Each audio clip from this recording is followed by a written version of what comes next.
That being floated by the Trump administration could put more money in your pockets. Erie News Now Washington, D.C. correspondent Brendan Scanlon explains how the administration is looking to pass along some of the savings from its Department of Government Efficiency, known as DOGE.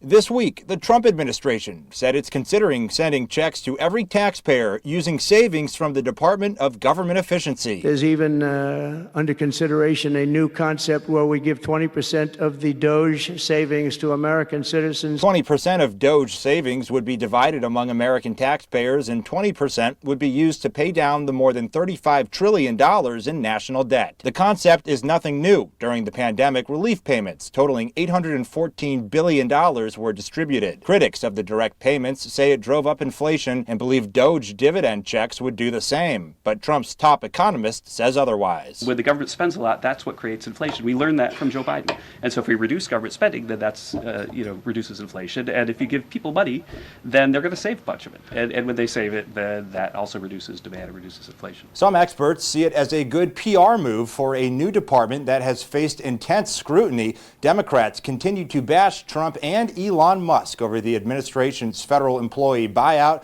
hiring freeze, and large-scale layoffs. Instead of all of the focus being on the cuts and people losing their jobs, they're going to try to turn this around and say, hey, look, all of this waste, fraud, and abuse, we're returning back to you, the taxpayer, and that's going to turn it into a much more positive argument. Dr. Todd Belt is bullish on a DOGE dividend, citing a similar concept by former President George W. Bush in 2001. As for how much it could put in your pocket, taxpayers got $1,400 from the stimulus back when we had the coronavirus. I would think it would have to be something in that range, if not higher. Reporting in Washington, Brendan Scanlon, Erie News Now. And the idea of DOGE dividend checks came from the CEO of an investment firm called Azoria. Still to come.